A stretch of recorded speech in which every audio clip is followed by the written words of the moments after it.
ہیں خدا حلول کرتا ہے. علی کے بعد حسن میں، حسن کے بعد حسین، اور اب یہ جو زندان میں یہ خدا ہے. تو اب سمجھ میں آئے. اس لیے بتا رہا ہوں کہ جو نصیری کرتے ان کو خود بھی نہیں پتا نصیری تھا کون. تو نصیر النمیری 10ویں امام کے زمانے میں تھا، مولا کائنات کے زمانے میں اس کا نام کا کوئی شے کا وجود ہی نہیں تھا. اس کا ایک صلوات بھیج دیجئے محمد علی محمد پر. اور جس کو اپنی معلومات پہ زیادہ وہ ہو تو وہ آ کے مجھ سے بات کر لے، میں حوالے اس کو دے دوں گا. اگر اس کو شک ہو میری بات کے اوپر تو میں جو بات کر رہا ہوں اتھینٹک ٹیپ ہو رہی ہے بات، میں جانتا ہوں. اب ہر چیز محفوظ ہوتی ہے، ہر چیز ہو جاتی ہے، لہذا میں بات کرتا ہوں بڑے اطمینان سے. وہ بات نہیں کرتا جس کا میرے پاس کوئی پیچھے ثبوت نہ ہو یا جس کے بارے میں مجھے کوئی علم نہ ہو. لہذا میں نے آپ کو بتا دیا، اور چاہیں گے تو میں اس پر بھی لکھا ہے، میرا وہ موضوع نہیں. تو میں نے عرض کیا کہ گھبرانے کی بات نہیں. اللہ فرما رہا ہے کہ پھوکوں سے زیادہ کچھ نہیں ہے اللہ کے مقابلے میں. اصل میں تو وائنڈ اپ ہونا ہے، دنیا کا کاروبار وائنڈ اپ ہوگا نا، بند ہوگا. آخر قیامت آنی ہے تو اس سے پہلے چھان پھٹک ہوگی نا. دعوے کرنے والے، محبت کرنے والے، سب کی چھان پھٹک، حق اور باطل کو الگ الگ ہونا ہے. ابھی تو پتہ ہی نہیں چل رہا نا، سب اپنی اپنی بولیاں بول رہے ہیں. اب وہ تو جب میدان عمل آئے گا تو پتہ چلے گا کہ کون کتنا مولائی تھا، کون کتنا مولا کا چاہنے والا تھا. ایک صلوات اور عنایت فرما دیجئے گا. تو وہاں بھی یہی بات. تو ابھی آخر نور کی حقیقت کیا ہے؟ نور بھی بھیجا اور کتاب بھی بھیجی. اے پروردگار، پیغمبر ختم مرتبت تو چلے گئے سامنے سے، یعنی پردہ فرما گئے. ہم تو یہی کہیں گے. دوسرے کہتے ہیں کہ انتقال ہو گیا، ہم تو کہتے ہیں کہ سامنے سے ہٹ گئے، پردہ فرما گئے. تو نے وہ لقاء اللہ، پیوست ہو گئے، اللہ تیری بارگاہ میں چلے گئے. تو نے واپس بلا لیا، ہم سے جدا کر دی. تو نور تو چلا گیا، جس کے لیے تو نے کتاب بھیجی تھی وہ تو چلا گیا. اب ہم کیا کریں؟ نہیں، قیامت تک نور رہے گا. اب جہاں ایسی آیات ہیں وہاں نام محمد تھوڑی لیا، وہاں نور کہا کہ نور بھی آیا ہے اور کتاب آئی ہے، اور نور کے بغیر کتاب کا تصور ناممکن ہے. پروردگار عالم خود ارشاد فرما رہا ہے کہ نور اور کتاب دو چیزیں بھیجی ہیں تمہارے لیے. اس کے نور کے ذریعے سے تم کتاب کو سمجھو گے، نور سے ہٹ کے سمجھنے کی کوشش کرو گے تو تاریکی ہی تاریکی، اندھیرا ہی اندھیرا. لہذا اب جب رسول پردہ فرما رہے ہیں تو پروردگار اب کون ہے نور جو کتاب سمجھائے؟ اب دیکھیے، اللہ نے رسول تو نہیں کہا کہ اس کے بعد رسول آئے گا، اور ہمارا بھی عقیدہ یہی ہے. ختم نبوت میں تو آپ کا عقیدہ ہے نا. ہاں، وہ لوگ ضرور بہک جائیں گے جو نبوت کو سمجھے نہیں. انہوں نے نبی بنا لیے، پتہ نہیں کتنے نبی بنا لیے، ایک کے بعد ایک نبی بنا لیے. لیکن ہمارا تو یہ عقیدہ نہیں نا. ہم تو یہ بات جانتے ہیں کہ نہیں، نور جب پردہ فرما رہا ہے، کتاب موجود ہے، تو ایک نور ایسا ہونا چاہیے جو کتاب کو ویسے ہی سمجھے جیسے پہلا نور سمجھتا تھا. ہے نا؟ تمہید ہے. اللہ. ابھی میں صرف، آپ یقین کریں کہ میں تفصیل میں کسی بات کی نہیں جا رہا، صرف نقطے چھوٹے چھوٹے دیتا جا رہا ہوں تاکہ کل سے میں تفصیل سے بھی ایک ایک چیز کی دلائل قائم کروں گا. تو آپ انشاءاللہ اگر زندگی رہی کل تک ہم لوگ کی تو اس وقت انشاءاللہ خدا نے چاہا ان چیزوں کی تفصیلوں میں جائے، تفصیلات میں جائیں گے. ابھی صرف اشارے دے رہا ہوں. بس نور کی ضرورت ہے یا نہیں؟ ایک ہادی کی ضرورت ہے یا نہیں؟ وَلِكُلِّ قَوْمٍ ہاد، ہر قوم کے لیے ایک ہادی، ایک ہدایت کرنے والا چاہیے. ہے کہ نہیں چاہیے نا ایک ہدایت کرنے والا؟ رسول پردہ فرما گئے، قرآن نے کوئی اشارہ کیا اس طرف یا نہیں؟ رسول نے کوئی اشارہ کیا یا نہیں؟ اچھا، پہلے یہ سمجھیے کہ رسول کیا ہے. آج اسی پر بات پہ ختم کر دیں گے کر کے، پھر کل سے دوسرے میدان میں داخل ہو جائیں گے. رسول کیا ہے؟ رسول وہ رسول ہے کہ اللہ نے اپنے اس رسول کو کبھی قرآن میں بھی نام لے کر آواز نہیں دی، یا محمد نہیں کہا. ہاں، نام ضرور ہے محمد، لیکن خبر کی صورت میں، کیسے محمد رسول اللہ والذین آمنوا معہ اشداء علی الکفار رحماء بینہم، نام ہے. 2-3 جگہ پہ نام ہے، سورہ فتح میں بھی نام ہے، لیکن وہاں نام اللہ نے پکارا نہیں ہے، خبر کی صورت میں ہے، آیت کی صورت میں. جیسے مثال میں دیتا ہوں، یا آدم اسکن انت وزوجک الجنۃ، اے آدم، یا کہہ کر پکارا، اے آدم آپ اور آپ کی زوجہ جائیے جنت میں سکونت اختیار کیجئے. پکارا ہے نا نام لے کے, پکارا ہے نا. اب احترام رسول, وہ کہتے ہیں نہیں جی بالکل اب جیسے کوئی ایسا فرق نہیں پڑتا کہ وہ جی ہمارے جیسے بالکل برابر, کوئی ایسا مسئلہ نہیں ہے. اب وہ بھی ضمناً وہ بھی جواب بھی آ جائے گا اور سب مسلمانوں کے لیے آ جائے گا, صرف آپ کے لیے نہیں. یا نوح اہبط, اے نوح سوار ہو جائیے, بے سلامن آمنین, جائیے سلامتی کے ساتھ سوار ہو جائیے, حبوط کیجئے, اس پہاڑی پہ اتر جائیے. ٹھیک ہے, یا نوح, اے نوح, اے نوح کہہ کر پکارا. یا داؤد, یہ بھی ملا, اے داؤد کہہ کر پکارا. یا ابراہیم قد صدقت الرؤیاک, اے ابراہیم آپ نے اپنے خواب کو سچا کر دکھایا. پکارا نہیں پکارا؟ جہاں پکارنے کی بات ہے وہاں جب اس رسول کو پکارنے کی باری آئی تو اللہ نے کہیں بھی نام لے کر نہیں پکارا, بلکہ منصب کے ساتھ, عہدے کے ساتھ, لقب کے ساتھ, یا ایھا النبی, یا ایھا الرسول, اے سید, اے سردار, اے نبی, اے رسول, اے طٰہٰ, اے یاسین, یا ایھا المدثر, یا ایھا المزمل, اے کملی اوڑھنے والے, اے ابا اوڑھنے والے, نام لے کے نہیں. یعنی پکارنے کا انداز ہی بتا رہا ہے کہ 1,24,000 انبیاء ایک طرف, یہ رسول ایک طرف.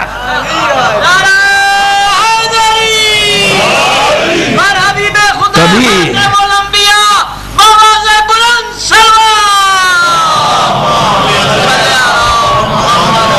مومنوں خبردار, رسول کو ایسے نہ پکارا کرو جیسے تم ایک دوسرے کو پکارتے ہو. ایسی آواز نہ دو جیسے ایک دوسرے کو آواز دیتے ہو. اللہ تو یہ منع کرا کہ ایسے نام نہ لو. تمہاری اب تک بات سمجھ میں نہیں آئی. خبردار, لا ترفعوا اصواتکم فوق صوت النبی, نبی کی آواز پہ آواز بھی بلند نہیں کرنا. گھر میں بیٹے کے ساتھ اور اپنے اماں ابا کے ساتھ ایک ہی لہجے میں بات کرتے ہیں آپ. اگر کوئی ایسا کرے تو کیا کہا جائے گا؟ بدتہذیب ہے, بدتمیز ہے. ماں باپ سے بات کرنے کی تمیز نہیں اس کو. ماں باپ اور ہیں, گھر میں کام کرنے والا اور ہے, اس کے حقوق اپنی جگہ, لیکن ایسے تو آواز نہیں دیں گے جیسے نوکر کو آواز دیتے ہیں. ایسے باپ کو آواز دے سکتے ہیں؟ اچھا یہ تو ماں باپ ہیں, استاد کے لیے کیا مقام ہے؟ جہاں استاد نظر آ جائے جھک جاؤ, اس کے ہاتھ کو چومو. تو تمام اخلاقیات اسلام کی کہتی ہے کہ استاد کے ہاتھ کو چومنا ثواب, باپ کے پیشانی کو بوسہ دینا ثواب, ماں کے قدموں کو چومنا ثواب. جو اسلام یہ کہہ رہا ہے کہ ماں باپ کے قدموں کو چومو, استاد کے پیروں پہ ہاتھ رکھو, استاد کے ہاتھ کو چومو, تو استاد کے لیے یہ نہیں کہا مسلمان ہو تو ہاتھ چومنا. جی جس نے بھی جو سکھایا اس کا دین کچھ بھی ہو, وہ اللہ کے ساتھ معاملہ ہے, تمہارے نہیں. تمہارا استاد ہے, تمہیں حق نہیں دیا. یہی ماں باپ کے بارے میں, کافر بھی ہو احترام کرو, اللہ کے ساتھ ہے ان کا معاملہ, تمہیں حق نہیں کہ ان کی آواز بے آواز بلند کر دو. تو جو اسلام اگر معاذ اللہ ماں باپ غیر مومن ہو, کافر ہو, ان کو یہ مقام دے رہا ہے, وہ اپنے رسول کے لیے گوارا کرے گا کہ اس کو ایسے عام انداز میں پکار لو؟ جو استاد کے لیے احترام بتا رہا ہو وہ اللہ گوارا کرے گا کہ اس کے رسول کو, اس کے حبیب کو. کون حبیب؟ آئیے اب میں بتاؤں آپ کو, قرآن سے ہی دلیل لے لیجئے, ایک دو مثالیں, اور اس پہ آج بات ختم کریں گے. کل تفصیل سے چلیں گے کہ یہ نور ہے کیا, اس کی خلقت کیسے ہوئی, اور کون کون اس نور میں شامل ہے, یہ کون سا چراغ ہے کہ جس کے اوپر ایسی قندیل رکھی ہے کہ 14 کی 14 طرف روشنی ایک ہی طرح سے جائے گی. کون سا ہی دلیل دیں گے؟ تو میں نے کہا نا میں اشارے کر رہا ہوں تاکہ آپ کا شوق جو ہے وہ, اور اس میں آتش شوق کو تھوڑا سا بھڑکا دوں آپ کی, اور پھر دلیلیں دیں گے بغیر دلیل کے نہیں. تو آئیے, کون ہے حبیب جس کا نام لے کے اللہ نہیں پکارتا؟ تمام انبیاء کو نام لے کے پکارا ہے, یعنی جس کو بھی پکارا ہے. تمام کا تو ذکر بھی نہیں قرآن میں, جس کو پکارا آواز دے کے پکارا, یا آدم, یا داؤد, یا ابراہیم, یا نوح, لیکن اپنے حبیب کو نہیں. کیوں نہیں پکارا؟ کون ہے یہ رسول؟ اب آئیے, ابراہیم خلیل ہے, خلیل ہے نا, یعنی اللہ کے دوست. حبیب کا معنی بھی دوست ہی ہے تقریباً, وہ دوست جس سے محبت کی جائے, خلیل اور حبیب. لیکن ایک فرق آج آپ کو بتا دیں کہ خلیل کیا ہے اور حبیب کیا ہے.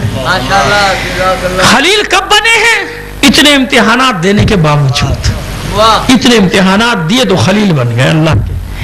خلیل نے اللہ سے درخواست کی, قال ربی ارنی کیف تحیی الموتی, اے میرے رب مجھے دکھا دے کہ تم مار کے زندہ کیسے کرتا.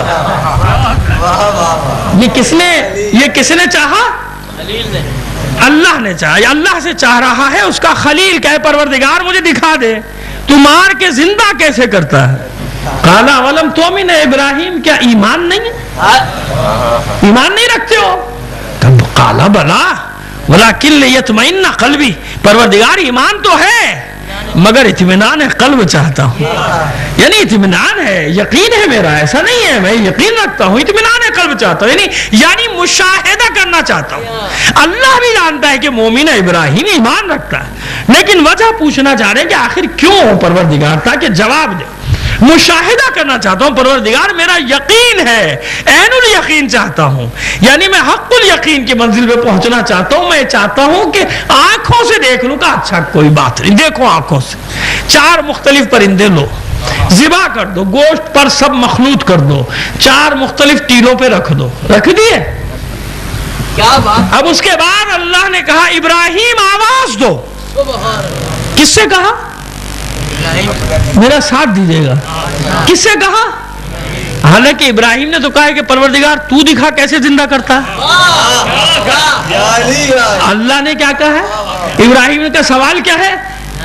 ارے نہیں کیفا تحیی الموتی, تو مجھے دکھا کہ تو کیسے مار کے زندہ کرے گا. اللہ کہہ رہا تم آواز دو.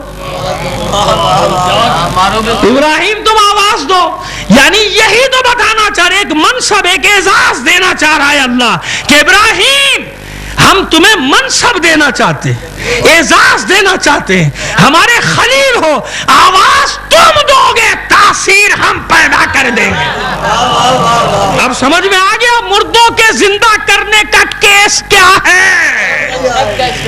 اب یہ شرک کی طرف نہ چلے جانا, وہ جو چلے جاتے ہیں لوگ, شرک نہیں, یا اللہ خود کہہ رہا ہے ابراہیم آواز دو, ابراہیم آواز تم دو گے, زندہ ہم کر دیں گے.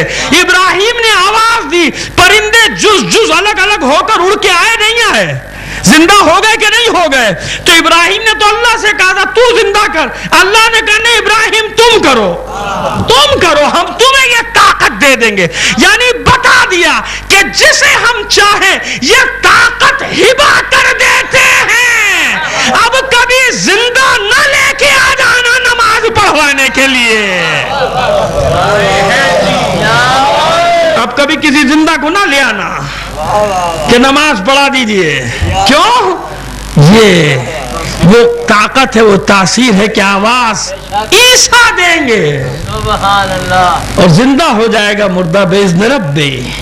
میرے اللہ نے مجھے قوت دی ہے, اللہ کے حکم سے زندہ, لیکن آواز عیسیٰ دے رہے ہیں.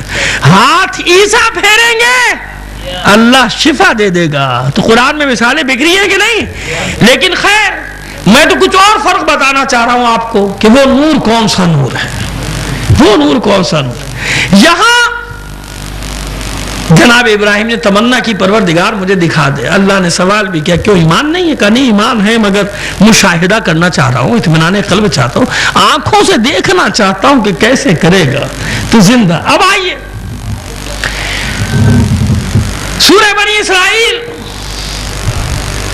ابتدائی آیت, بسم اللہ الرحمن الرحیم. سبحان الذی اسرا بعبدہ لیلا من المسجد الحرام الى المسجد الاقصی الذی بارکنا حولہ لنریہ من آیاتنا. پاک ہے وہ ذات, بابرکت ہے وہ ذات, منزہ ہے وہ ذات, قابل تسبیح ہے وہ ذات. سبحان کے جتنے ترجمے کی ہیں مترجمین نے وہ سب میں نے آپ کے سامنے کر دیے. سبحان الذی, پاک ہے وہ ذات, بے عیب ہے وہ ذات, منزہ ہے وہ ذات, لائق تسبیح ہے وہ ذات. کون سی ذات؟ اسرا بعبدہ، جو اپنے بندے کو سیر کراتی ہے، جو اپنے بندے کو سیر کراتی ہے راتوں رات، لیلم من المسجد الحرام الى المسجد الاقصی الذی بارکنا